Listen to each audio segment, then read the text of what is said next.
We'd like to welcome you to another edition of GrokTALK, brought to you by GrokTALK.com, New Hampshire's conservative website. We are your feared, extremist, right-wing, hard-charging, gun-toting, opinionated, outspoken, rabble-rousing, letter-writing, radio microphone-stomping conservatives and rational libertarians. So get ready for 2 hours of news and opinion you could only get from GrokTALK.com.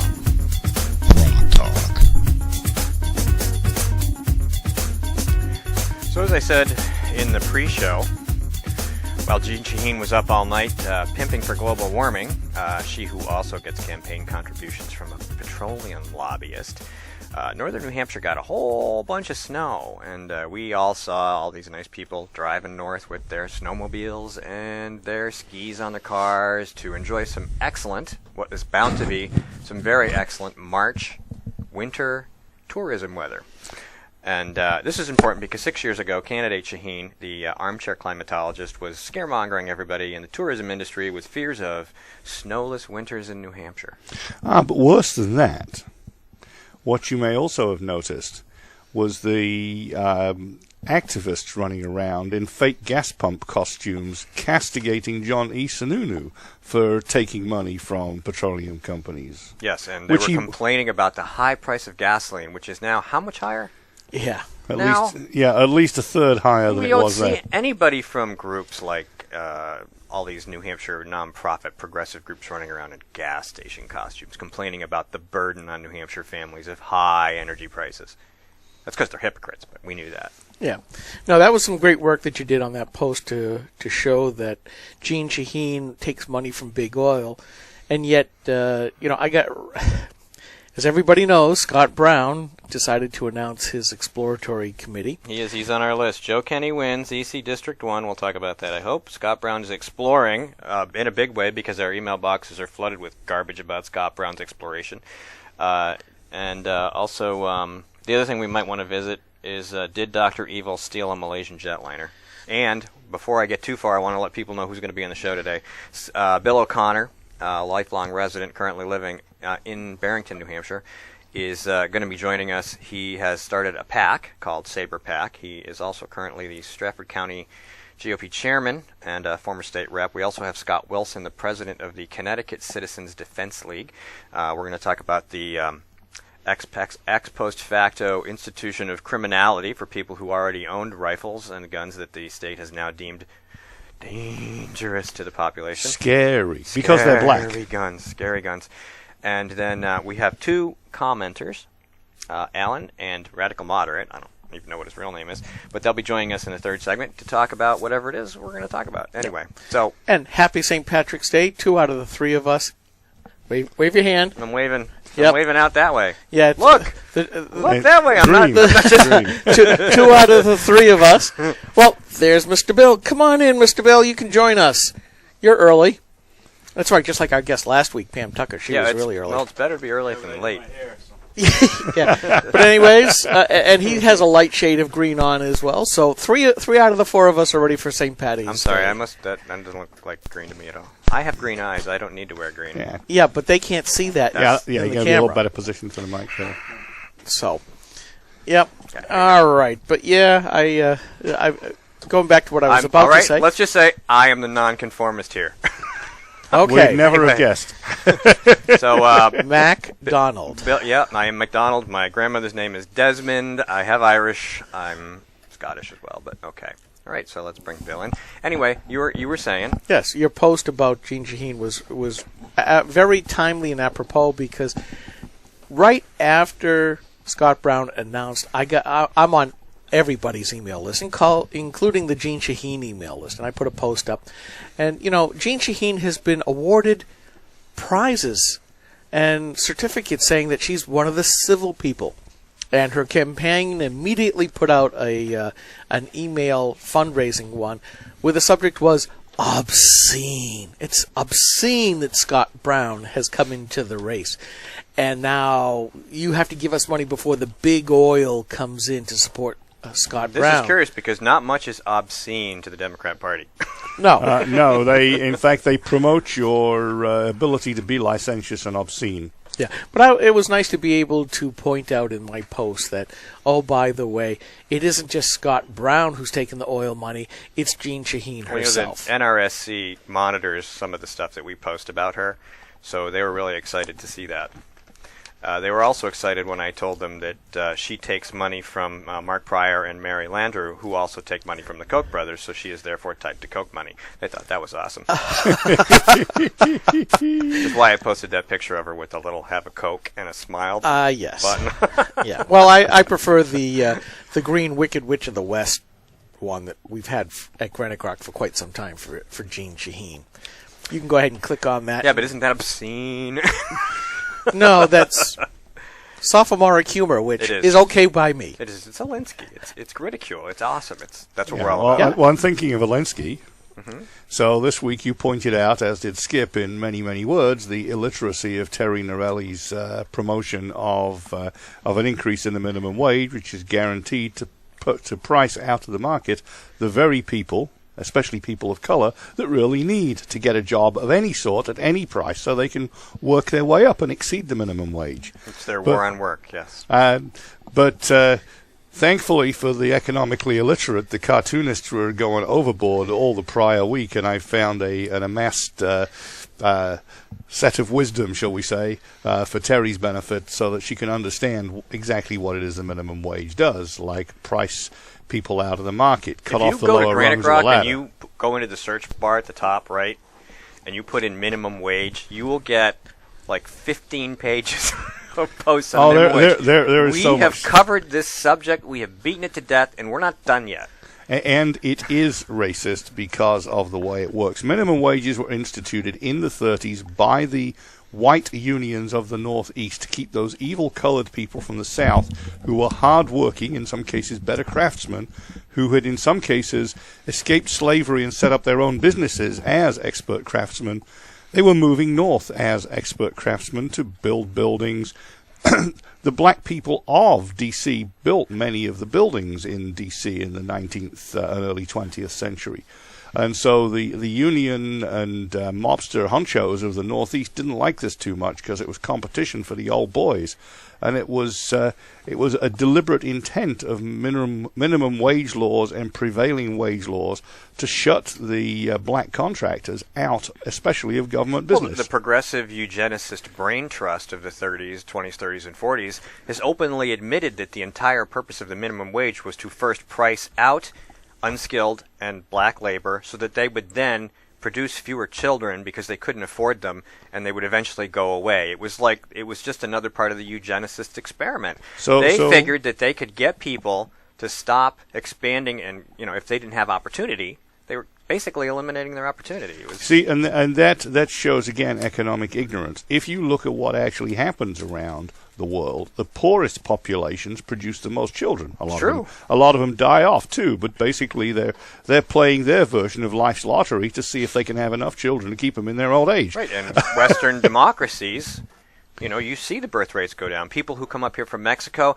I think it's 2 or 3 generations in, they go from having 6 to 8 kids to having like 1 or 2. Right, and it's just because they become prosperous and they can afford to support themselves and they have fewer children. It's just the way it works. If you go to Europe, where they've taken it several steps further, they're going the wrong direction. They're not having enough children. They are already the preview of the Eloi from the H.G. Wells Time Machine, the race that's dying out because it just can't be bothered. The Japanese have in fact already got there, and kids and young adults of the prime age for having babies not merely are not having babies because of birth control, whether the government pays or not. They just don't want sex. They've had enough. They don't care. They are not motivated to preserve their version of the human race anymore.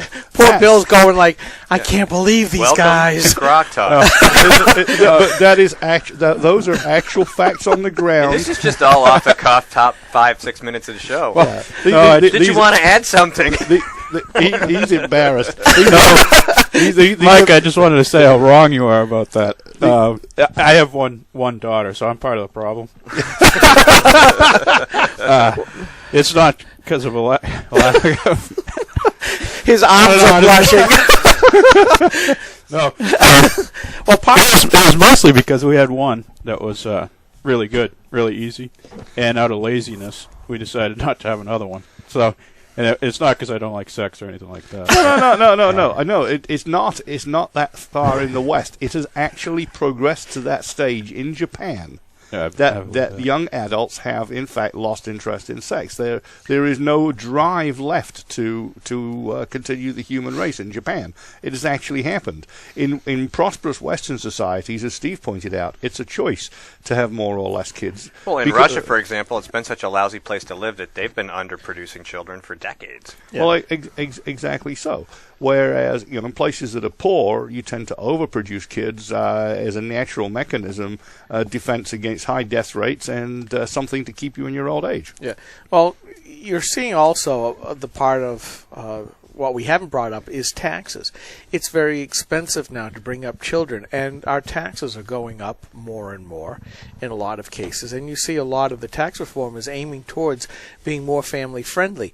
You hear from the progressives all the time that, well, we have to provide daycare as a right because it's so expensive to live nowadays that both parents have to work. Well, both parents as far as Democrats are concerned.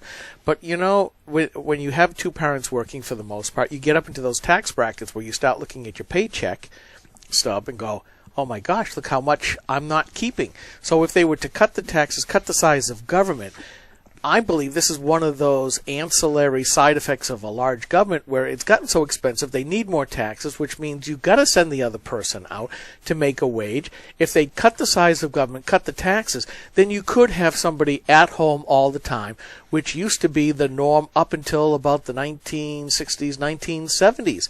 And that's really when government took off. And isn't that ironic? Because that's exactly when the war on poverty started. Which, by the way, poverty's won.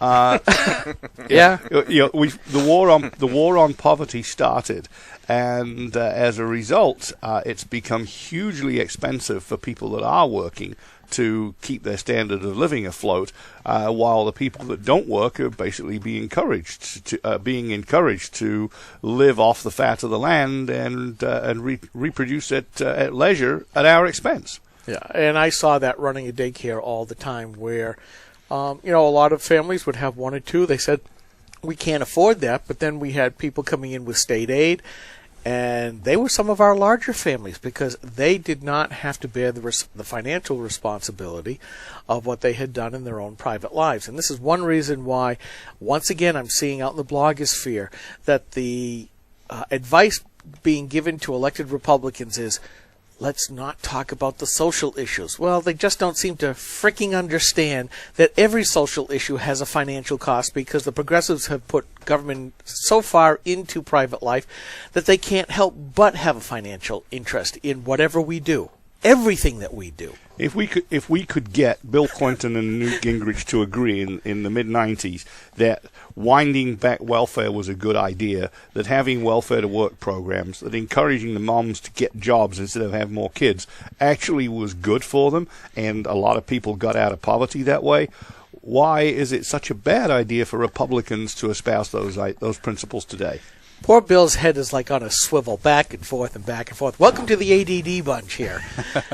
But I will tell you, watching the single moms bringing these kids into the daycare and trying to hand them over to the teachers, especially in the beginning, it was heart-rending to see the anguish, not just in the single moms' faces, but in the kids, and watching how that really did upset the kids on a long-term basis, especially with some of these folks who would have a boyfriend for 2 or 3 months.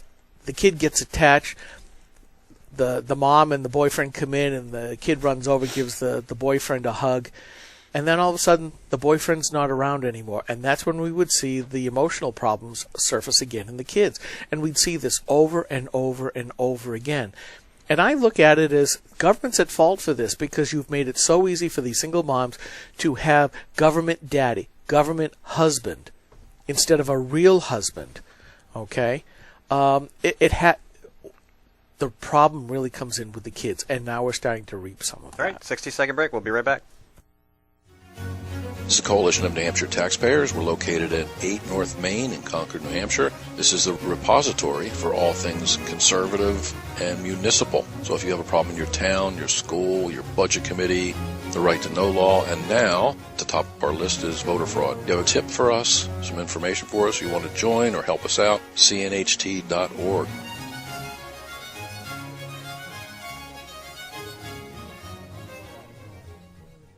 Hi, this is Rich Gerard, host of Gerard at Large in the Morning, the Manchester area's only locally owned, locally operated, focused, and interested, riveting radio show, heard live every Monday through Friday from 6 to 9 on 90.7 FM WLMW, New Hampshire Family Radio, and available 24/7 live or archived at GerardAtLarge.com. Be sure to tune in. GrokTALK. Okay, we are back. We are back. We are back. I'm just having some fun. He has a button fetish. No, I don't. Stop it. Shh, quiet. Now everybody knows. The buttons have a Steve fetish. They keep jumping up at his fingers. They do. I go like this and they just jump up. Bill's going. Welcome back to GrokTALK. Oh my gosh, what have I got myself into? If you listen to the show more, you'd know what you were going to be in for. So, I liked the show last week. I listened to the Pam Tucker part. But you should have both of us at the same time. That would be fun. I will. Have you. We'd have to pull out the duct tape and shut ourselves up. Let you two have it. I have to admit, it is fun to get her laughing. And because once she starts laughing once, then it's very easy to get her laughing a second time. And when we're just being normal, for some reason she just thinks it's amusing. So now we have to work at getting you to start laughing more. Oh, you've got me laughing. I when I was a little kid, I went to daycare, before kindergarten started or whatever, and I still remember that. I hated that. Yeah. No, I worked 2 jobs so my wife could stay home and raise my kids. Yeah, I mean, we did the same thing. My wife has a double major, early childhood education and elementary ed. We made the decision that she was going to stay home. And she ran a home daycare for a while. And then when the kids started to go to school, we bought a daycare center and ran that for a while. And we really ran it on the idea that if you had to work, we were here and we tried to do the best we could. And what we found was that's not what people wanted. There were a lot of working couples, no doubt about it, the majority of our customer base. But then there were those that were just on state aid. They just wanted to get rid of the kids for a while. That was it, and that was sad to see, because my wife would have much rather have stayed home and just had the 2 boys. Hey, so Joe Kenny won. Yeah! Isn't that wonderful? In spite of the enhanced student turnout in Dartmouth? No, there is some debate about that. Ed Nail's already on top of it. He's going to get the checklist. There was 890-something votes for Mike Cryans and 90 votes for Joe Kenny in Hanover. And I went back and looked, and while the Democrats have a huge majority there, it's usually like 70-30, 75-25. This was 91% Democrat and 9% Republican. So it's a little, what it's going to really be is that there's going to be a list of people there that we can kind of check into, because when you convince 890 faculty and college students to all go and vote in a special election in Hanover, what you get is you get this list of names of people who are likely to tell college students to go vote in our state even if they don't live here, a list of college students who don't live here who are inclined to go vote even though they don't live here because their professors told them, and then we can make fun of them on the internet, which is really what we want to do. So yes, Granite Rock, especially with you and Ed, have basically said if you put in voter fraud in somebody's name, Granite Rock shows up first. Well, Gerard at Large has devoted an hour every week to this topic with Ed, and you should check them out at Gerard at Large, because you will get some very current details every Wednesday morning or the days after if you check the website. And anything Ed discovers, whether he shares it with us or not, he talks about it on that show, so that's a great place to look. And eventually that all is going to rise up in the first page of a Google search. So, folks, if you are college age and you are voting here and you're not supposed to, or one of the professional organizers and you're not supposed to be voting here, trust me, your name will come up. And at some point when you decide to get out of politics and you're looking for a real job, guess what's going to come up on your background check? You have to understand that there are the state you actually live in, where your driver's license is, if you look at it, there's a picture and there's a state and a name and your address where you really live. If you vote here, the Democrats in New Hampshire are going to tell you to vote here. They don't care if you're breaking laws in your own state. So you need to be aware of what laws you are breaking back home when you let somebody in this state tell you to vote here. Because sometimes we contact those other states, your home state, and we ask questions. Yeah. New Hampshire AG's office may do absolutely nothing because they're basically not even worth a warm bucket of spit They're at a times. political organization, and they have been for years, even when AOT was there. You mean they're less valuable than a vice president, even Joe Biden? Yep. Absolutely. So, yeah. I mean, you must have seen it out your way. We had 642 new voters in Barrington the last election. Not this local one, but the last one in November. And the Republicans got their butts kicked. Was it about 10%? We just about everywhere there was like 10% more Yeah, likewise. It was a new little bit, voters. Yeah, it was. Yeah, a little more than 10%. Yep, same thing in Hollis. Merrimack, too. We had the single largest turnout for any single polling place ever in America. In America? Period. 18,000 people voted from one polling location in Merrimack on November, whatever day it was. Wow. Something like that. I did not know that. When I drove by to vote before work, there was a line. The line was so long, I just left. I said, screw it, I'll come back after work, because there's no way I can sit in that line for 2.5 hours. Your vote was suppressed. It was. That's what Eric Holder would say. You got your vote suppressed. Oh, wait a minute. You're white. You can't be discriminated I'm against. also conservative, so I don't count. You can't suppress me. That's right. And as in don't count. Even if you they actually suppressed me, it wouldn't be suppression. Yeah, as in don't count, because if they had any way to do it, they wouldn't count your vote at all. Right, exactly. Helicopters, drones, anything to keep me in my house. You're not leaving. Yeah. But it was nice to see that he won the seat. And it was nice to see Oh, that. yeah, we were talking about Joe. Sorry. Yes. See, here we go again. But yeah, I think he'll add a nice conservative voice to that executive board. Chris Sununu's happy to have some company. I'm quite sure. Ray's been gone for a little while, so it's been I good wouldn't to sit exactly there. would have called Ray conservative. He wasn't period. conservative at all, but at least he was a little better, Than they say the Democrats. You know something, and here we go. We can now start talking about Scott Brown's announcement yesterday. A little better, lesser evil. A little better than Gene Shaheen. The smaller weevil, yes. Poor Bill. Well, the problem with Ray Burton is he's been there since New Hampshire was founded, and nobody ever ran against him, really. Or did they? I don't know. They try. Actually, did anybody ever try to replace him? Yes, and the gentleman's name. Hold on, because we actually supported him. We actually endorsed him. And I don't remember. It's not my district, so. Yeah, I know. Jerry Thibodeau. Oh, that's right. Yep. The former Manchester city chair. Nice guy. I've talked with him several Pretty different sure I've met times. Jerry. Yeah. Love his dogs. He's got Springer Spaniels. They're very friendly. Shy but friendly. But yeah, he ran. He actually did a credible job. Just all of a sudden jumping into the race. I think he got maybe 30% of the vote, 40% of the vote in the primary. Which, when you think about it, he's new to the North Country. Lives up north of Plymouth. He did a very good job. He would have been much better, I think, from a political spectrum standpoint than Ray Burton was, because Ray certainly had his problems. But everybody in this state seems to think that he was a saint, except for me, for the most part. Oh no, he definitely wasn't. I mean, I'm just being nice because he died. I don't want to, that's unfortunate. I was even nice to Ted Kennedy when he died because I was on NHTR with Ed and Jane, and he had passed away, and I said, condolences to the family because they may have loved That's him. fine. Yep. And Ed's like, not for me. And I'm like, okay, Yeah. that's fine too. But I don't. People like to paint us as being these mean.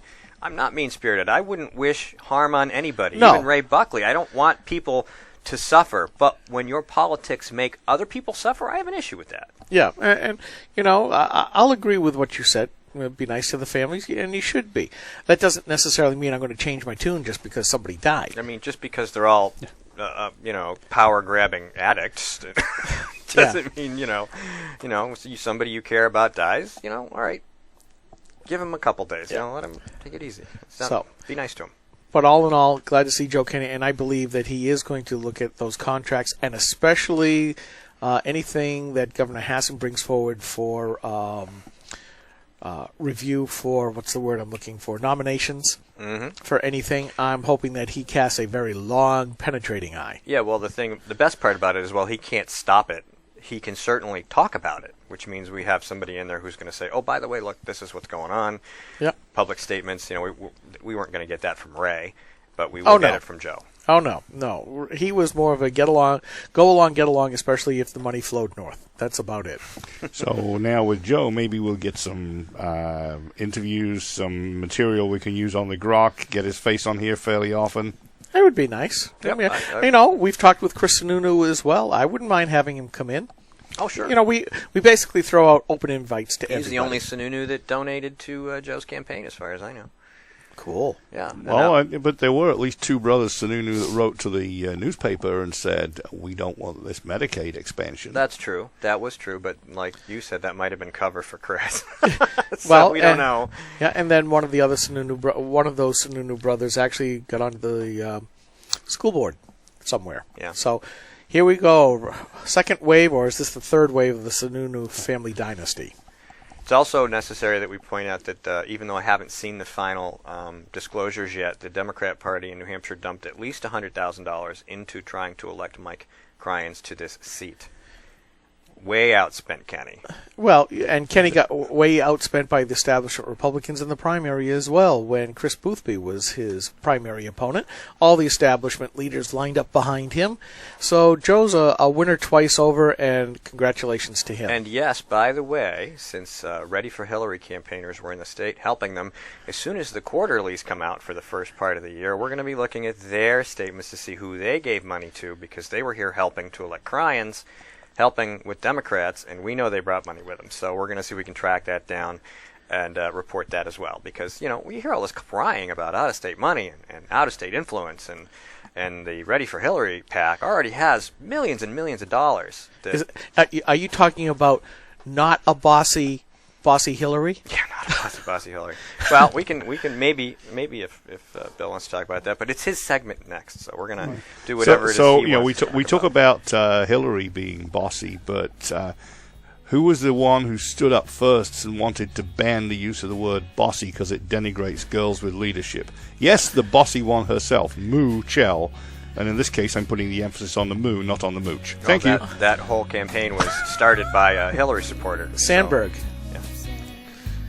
So hey, that's the end of segment 1. I hope you know what we talked about, because I didn't write it all down. Anyway.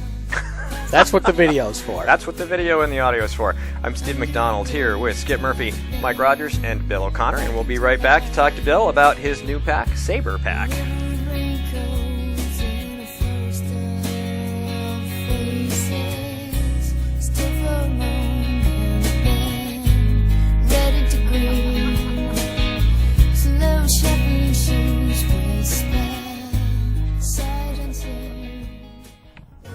This is a coalition of New Hampshire taxpayers. We're located at 8 North Main in Concord, New Hampshire. This is a repository for all things conservative and municipal. So if you have a problem in your town, your school, your budget committee, the right to know law, and now at the top of our list is voter fraud. If you have a tip for us, some information for us, you want to join or help us out, cnht.org.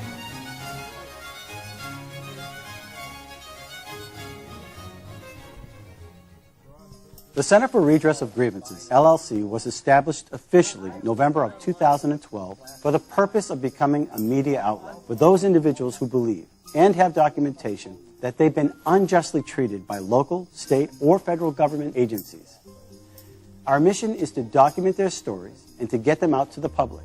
By collecting and organizing this data, the Center for Redress will be able to better show the public and our legislature that there are issues with some of our government agencies that may be widespread and need to be addressed. Although we are not a nonprofit, we do provide all of our services at no cost to our clients. All of our services may include screening interviews, documentation gathering, audio video of court hearings, and production of Speak Up, which is our television show. We're funded exclusively through sponsorship of Speak Up and our advertisers on our website. We hope to help those individuals who, with well-documented stories, need to be heard with credibility, when the other agencies and media sources turn a deaf ear to them. You can go to our website at www.centerforredress.com and check us out. Anything you would like to donate is truly appreciated, and we will put it to good use. Hi, this is Rich Gerard, host of Gerard at Large in the Morning. You're listening to GrokTALK.